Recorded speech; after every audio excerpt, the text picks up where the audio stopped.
네, 4월 16일 장윤선의 취재편의점 시작하겠습니다.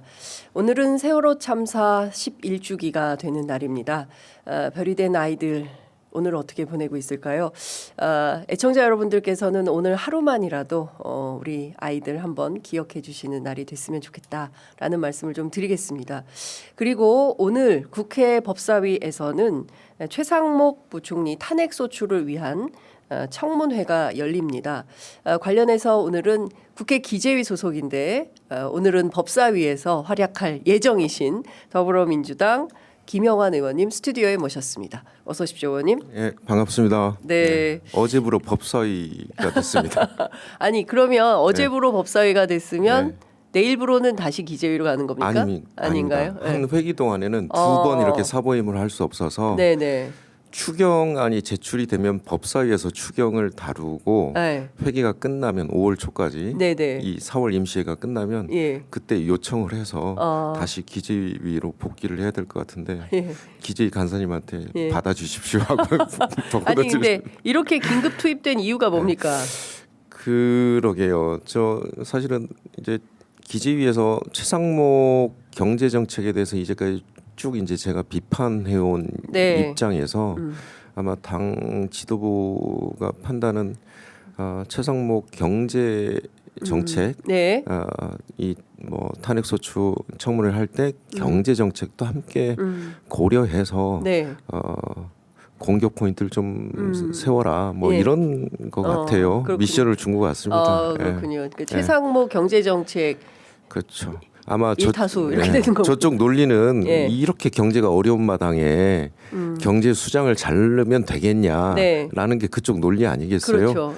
근데 제 생각에는 아니 경제를 망쳐온 오히려 주범인데 그 내용들을 낱낱이 국민들께 좀 보고 드리는 자리가 되어야 되지 않겠냐라는 그런 지도부 생각이 있었던 것 같습니다. 근데 이제 하나하나 좀 따져봐야 되는데요. 사실은 최상목은 경제 수석할 때부터 문제였습니다. 맞습니다. 뭐 초창기죠. 완전히 그 윤석열 정권 초창기 경제 수석할 때 중국 문제 잘못 풀어가지고 중국은 끝났다. 그러니까 우리 중국한테 무슨 무역해가지고 먹고 사는 시대는 이제 끝났다. 맞습니다. 이런 주장을 해서 엄청나게 큰 파문을 일으켰던 당사자. 그리고 상저하고 23년. 그러니까요.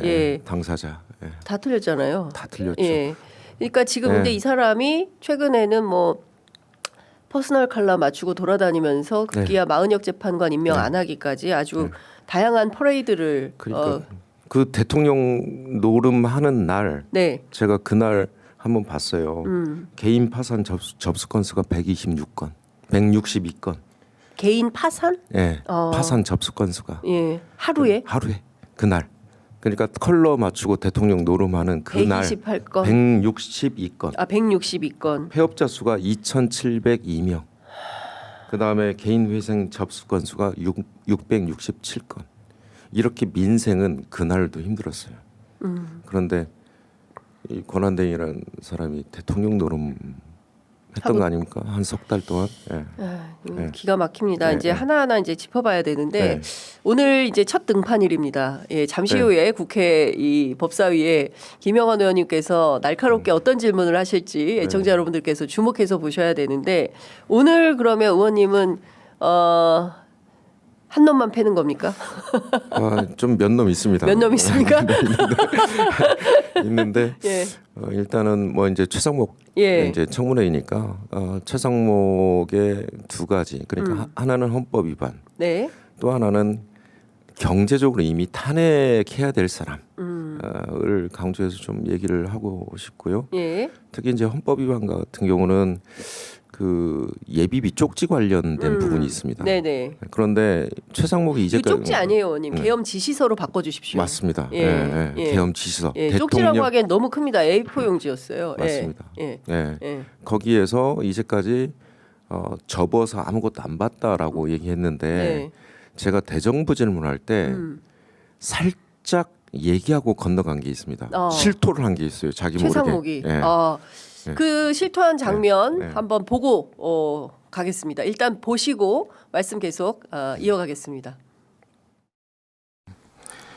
쪽지를 접어서 받았다 이렇게 말씀하셨잖아요. 그 접힌 상태에서 전달해 줬습니다. 그러면 내용은 못 보셨다는 네. 얘기를 꾸준히 얘기하셨고 기재위에서는 이렇게 말하셨어요. 유동성 관련된 얘기 같다.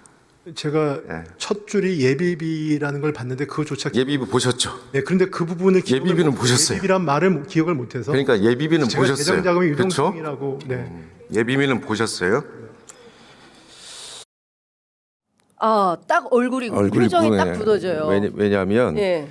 비상계엄을 그날 대통령한테 얘기를 듣고 네.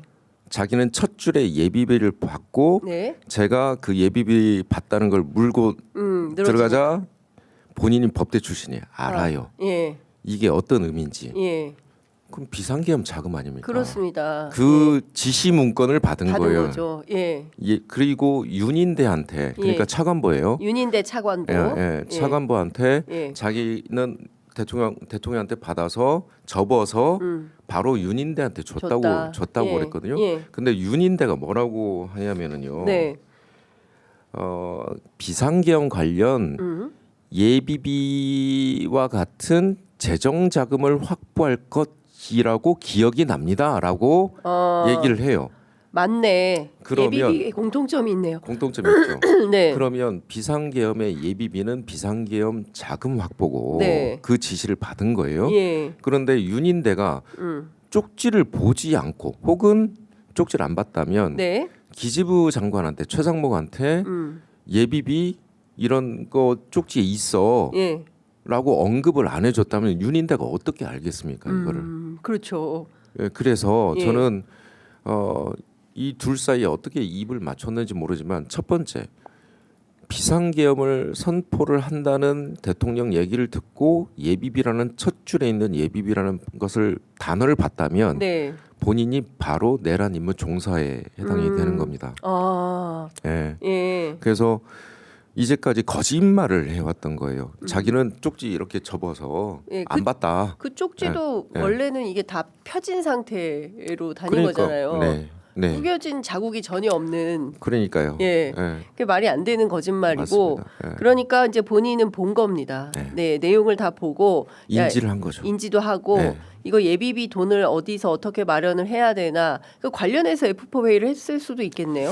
근데 F4에는 알리바이를 좀 본인이 해놔서 네. 한국은행 총재가 지금 계속 덮고 있잖아요. 네, 네? 그렇죠. 사퇴도 말렸다, 사퇴한다고 거기서 얘기했다. 뭐 그 F4 회의는 내가 이런 대통령 얘기가 비상계엄 뭐 얘기가 있어서 나는 극구 반대했고 네, 자기가 사퇴하겠다. 예. 그랬더니 한국은 총재가 옆에서 말리고 금융위원장 말리고 뭐 이런 회의했다고 본인이 얘기를 주장을 해요. 하는 건데, 예.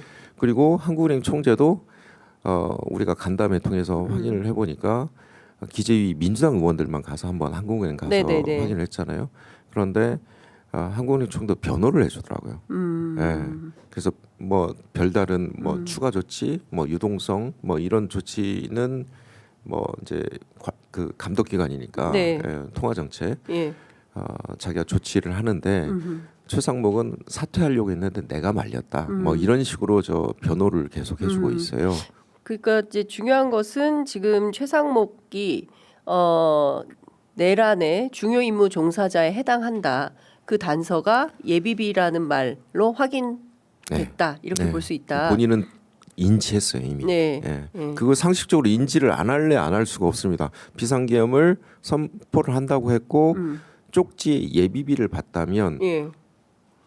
연결이 딱 하나밖에 없지 않습니까? 네. 비상계엄 자금입니다. 그렇죠. 예. 근데 사실 그 쪽지라고 불리지만 이 계엄 지시서가 최상목 대행이 받은 게 이제 8번 쪽지 그 지시서에 해당하는 것이고 네. 그 최상목 대행이 실제로 예비비 편성의 금액이나 이런 것도 확인을 했을 가능성이 있을까요? 얼마를 만들라고 했을까요? 그 구체적인 내용은 이제 없는데 네. 이제 정황은 좀 있습니다. 그날 12월 3일이었잖아요. 예. 제가 그날 사실은 국회에서 예. 늦게까지 일을 예. 하다가 처음으로 이제 정문에 나간 거지 않습니까? 예. 제가 이제 대통령이 미쳤다고 하는 이유가 뭐냐면 예. 저희가 4.8조 중에 2.4조 깎았어요. 그게 예. 목적 예비비하고 일반 예비비가 두 개가 있는데 예. 목적 예비비는 별로 안 깎았고 일반 예비비 하도 순방 나고 뭐 이런 예. 것들 때문에 순방비. 예, 2.4조를 깎았는데 예. 근데 그때까지 우리가 증액 협상을 하고 있었어요. 12월 3일 날. 예. 의장은 예. 우리가 단독 처리까지 얘기를 하다가 마지막까지 협상을 하고 와라라고 네. 해서 12월 10날로 예. 본회의 그러니까 예산안 통과 시점을 10날로 연기를 했잖아요. 네. 그러면 12월 3일 예산을 깎아서 비상계엄을 했다라는 게 말이 안 되는 협상 얘기예요. 중인데. 예. 예. 그리고 증액 협상 중인데 네. 근데 허영 간사 제가 예. 예결이기도 예, 하거든요. 예. 허영 간사한테 얘기를 들어보니까 예. 검찰 특활비 관심도 없었대요. 그 정부가 마지막에 예. 뭘 얘기를 했었냐면 예비비를 증액해달라. 예비비를. 그러니까 마지막에 허영 간사한테 기재부가 예. 이차관 예. 이차관이 마지막에 예. 허영 간사한테 얘기를 했던 게 예비비를 살려달라고 그랬대요. 예비비. 예. 그러니까 4.8조로 그냥 원한 대로 해달라 이런 거예요? 그렇죠. 아니면 더 늘려달라는 그걸 거예요? 살려달라는 거예요. 4.8조로. 4.8조로. 그게 굉장히 많은 예비비거든요, 사실은. 그렇죠. 4조 8천억인데. 네. 예. 그러니까 이렇게 비상계엄 자금으로 4조 8천억을 쓰려고 했었다? 네. 이렇게 봐도 될까요? 그렇죠. 그럴 수도 있습니다. 목적 예비비는 못 쓰고. 네. 그러니까 2.4조 일반 예비비는 쓸 수 있는 거죠. 그러면 2조 4천억. 2조 4천억. 예. 목적 예비비는 공무원들의 뭐 인건비나 그다음에 재해 네. 이런 데 써야 되니까 예. 2.4조는 못 쓰고 일반 예비비는 쓸 수가 있어요.